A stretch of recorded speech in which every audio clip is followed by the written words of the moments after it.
Healthy Relationship Habits. Part 3. The Garden of Wisdom. Story time by Santoro. Have you ever wondered if love could grow stronger after toxic manipulation? Stay with this story until the end, as you witness how love can be found safely again. Welcome to Part 3. The Garden of Wisdom. This is a story of love reborn after the shadows of control, where healthy relationship habits take root and love blossoms into something lasting.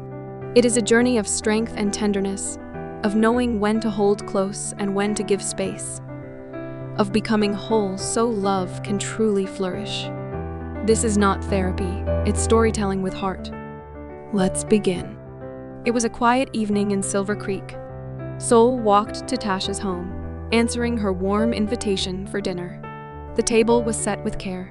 A white linen cloth, silverware gleaming in the fading light, and a single candle flickering at the center. They told jokes over salad, the air gentle and warm, until Tasha's phone rang. She almost let it pass, almost. "Hello?" she said. The voice on the other end was fragile. "Tasha, it's me, Mom." Her knees weakened.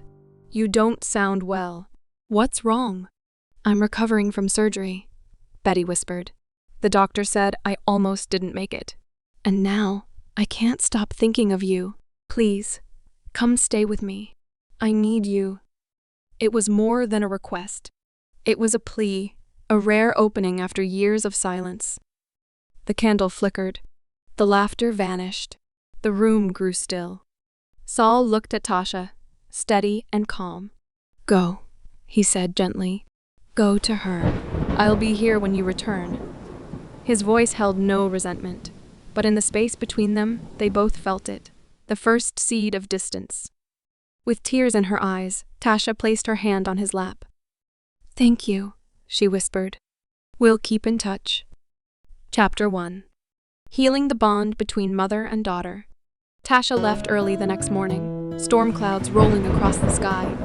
Thunder followed her out of Silver Creek, but she didn't care. All she could think about was her mother's invitation. The drive stretched nearly 3 hours. The wipers beat a steady rhythm across the glass, and in the silence, her mind began to wander. Memories surfaced nights when her grandmother tucked her in with lullabies, while her mother drifted somewhere else, distant and unreachable. Yet beneath those memories, something softer stirred.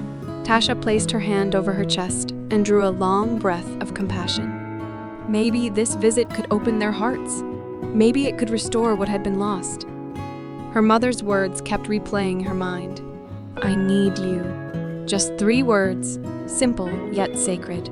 Sometimes that is all it takes. A small gesture that becomes a bridge. Tasha found herself hoping this was that bridge. As she turned onto the narrow street where her mother lived, Tasha's chest tightened. The building came into view, plain brick against the gray sky.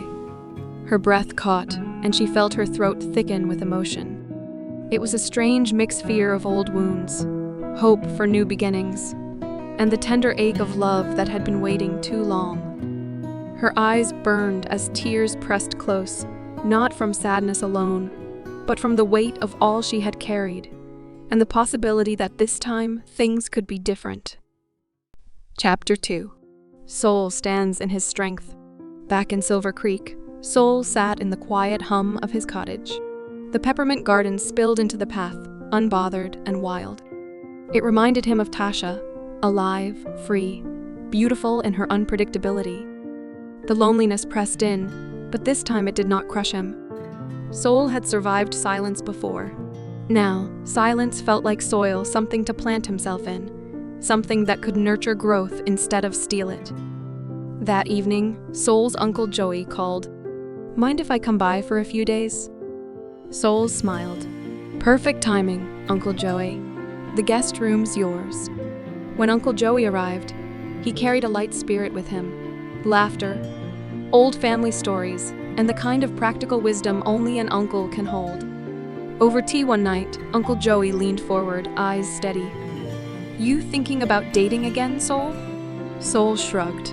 "Maybe, but my heart's still caught up." Uncle Joey chuckled softly. "Caught up is fine. Just remember, love doesn't come by chasing. It comes by being ready. If she's yours, she'll meet you in the middle." That night, Sol opened his journal and wrote one simple line: "Meet in the middle." Chapter 3. A Daughter's Road Back to Her Mother. Tasha's car pulled into the faded parking lot of her mother's apartment building. A man was standing near the doorway and smiled at her as he held the door open. "Need any help carrying your bags?" he asked kindly. "Thanks, but I can handle it," Tasha replied with a gentle smile. As she walked past, she thought to herself, "What a nice man." She climbed the narrow stairs and knocked softly on the apartment door. When it opened, she froze. Her mother looked smaller than she remembered, pale, fragile. Yet when she smiled, there was a softness in her face that Tasha had not seen in years. They embraced, and Tasha felt her mother's bones, delicate and weak beneath her hands. She helped her to the sofa and made them tea. For a while, they simply sat together in silence, and something inside Tasha began to lift.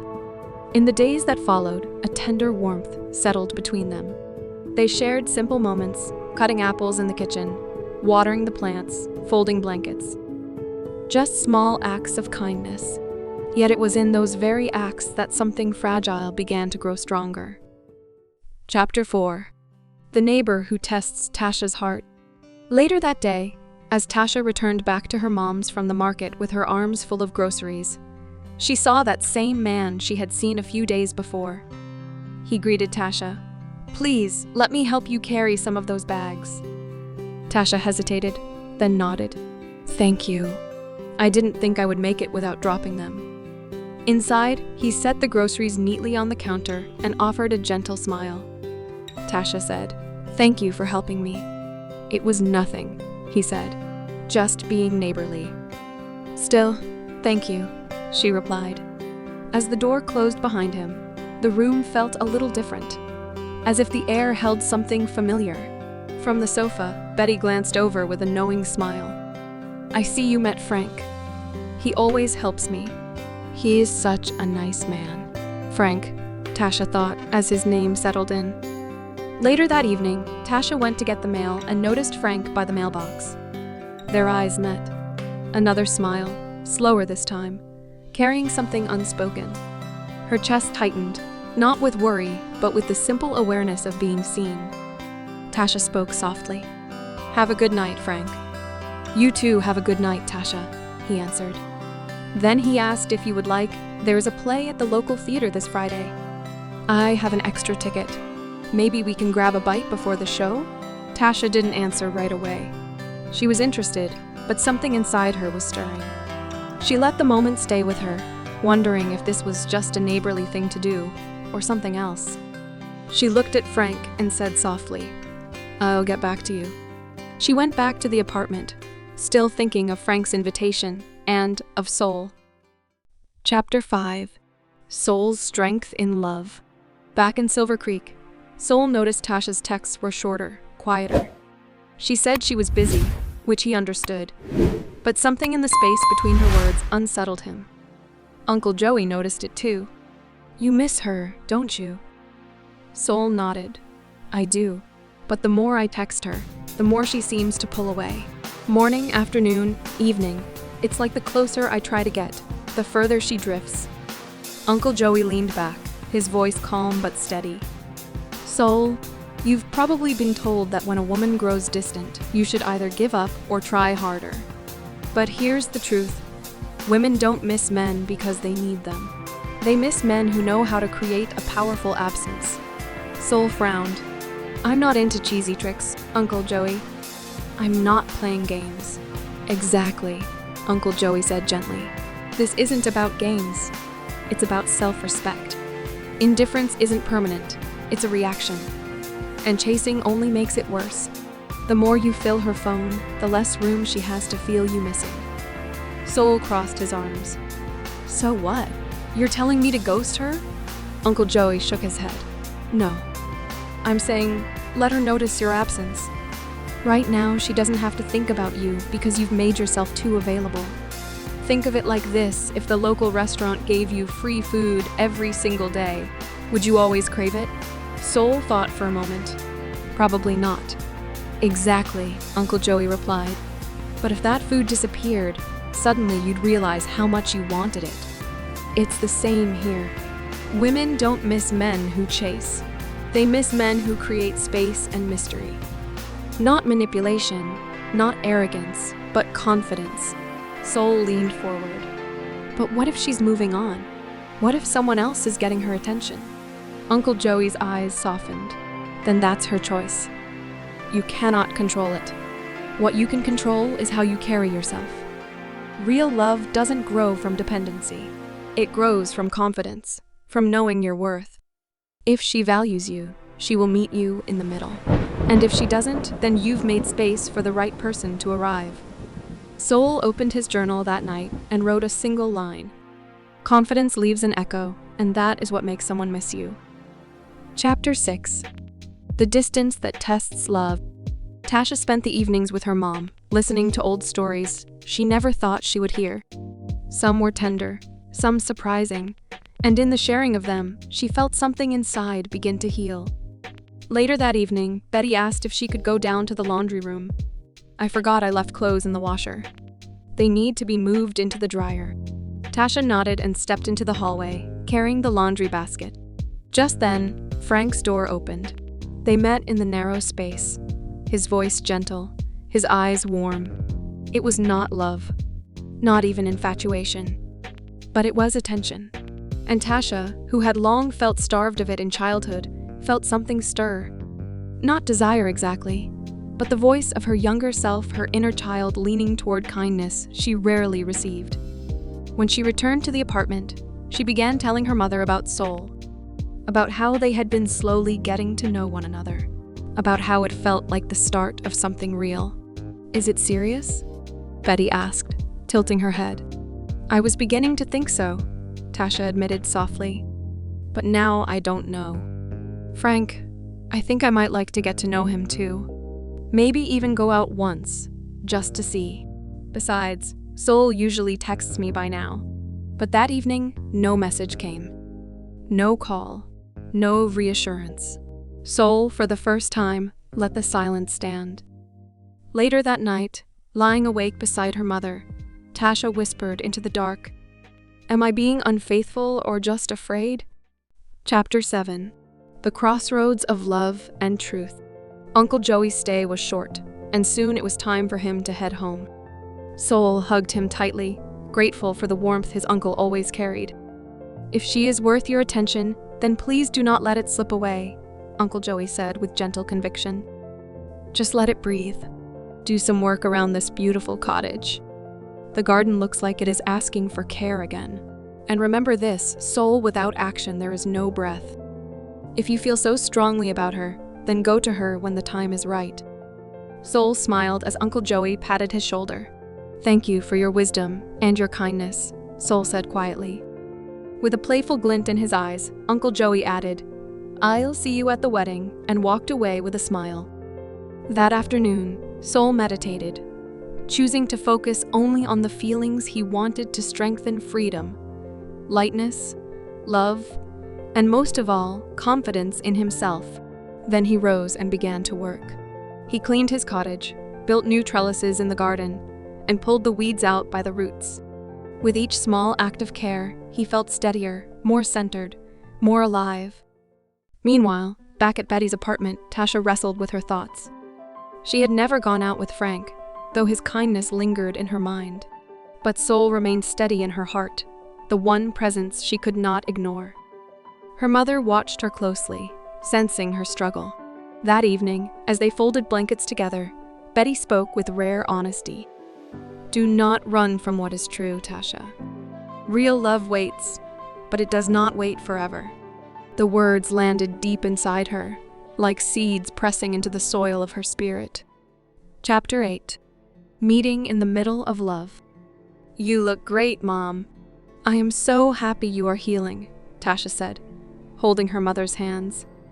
Now I need to go heal something of my own, my heart. My love for Sol is growing steady inside me, and I want to go to him. Betty saw the certainty in her daughter's eyes. Then go, sweetheart. Let love lead you, and let wisdom walk with you. They hugged. Longer this time, a quiet blessing passing between them. Tasha packed her bag, kissed her mother's cheek, and set out for home. There was little to no cell reception along this stretch of road. Calls dropped, messages stalled. It did not matter. As each mile passed, Tasha's thoughts returned to Sol. "I miss you," she whispered in her heart. "I wish I could see you right now." The feeling grew warm and sure, as if a thread of light ran from her heart to his, guiding her forward. An hour and a half to go, Tasha thought, just as the gas light came on. She pulled into a small gas station off the highway. Stepping out, Tasha stretched, drew in the cool evening air, and looked across the pumps. She rubbed her eyes as if clearing an illusion, but it was no illusion. It was Sol. As if guided by the same thread of light that had led Tasha home, Sol turned and met her gaze. For a heartbeat, the world went quiet. He moved toward Tasha, almost running. "I am so glad you are here. I kept thinking of you, and now you are here. It feels like our souls brought us together." "I was on my way to you," Sol said, his voice warm and steady. "I tried to call, but the service kept cutting out. Something inside kept saying, 'Go to her. Go now.' I kept driving as if carried by a current of love, counting the miles, thinking only of seeing you. And here we are, meeting in the middle." Tasha moved swiftly into Sol's arms. Their embrace was strong and steady. They kissed, and a soft peace settled around them. "Is this fate?" Tasha whispered, her forehead resting on Sol's, or destiny? "We are drawn to each other," Sol said, warmth in his eyes. "I felt you calling me. It is our love drawing us together, like a magnet. Remember what I said when you left? I will be right here when you come home." Tasha smiled through her tears, looking into Sol's eyes. "Let's go home." Closing reflection. In the stillness between them, Sol and Tasha did not force. They did not demand. They simply allowed. Love is rarely a straight path. It bends through silence, through distance, through the weight of old wounds and the pull of new temptations. And in allowing, love grew strong enough to meet them in the middle. Before you go, share in the comments one healthy relationship habit you've adopted that helped you grow in love. Follow along into the next chapter, where I step out as the author to speak with you one-on-one about the trials of narcissistic abuse, the growth that follows, the strength that comes with healing, and the freedom of learning to love again. I believe this talk will help open the true you so you can love freely once more. I invite you to join me now for our one-on-one talk. Life after a toxic relationship. I look forward to sharing this journey with you. Please like this story. See you in the stillness. If this story spoke to you, please like the video, subscribe to the channel, and remember to click the bell so you always hear a new story. And if you know someone who could use this message, share it with them. Because sometimes, a simple story is all it takes to spark something real.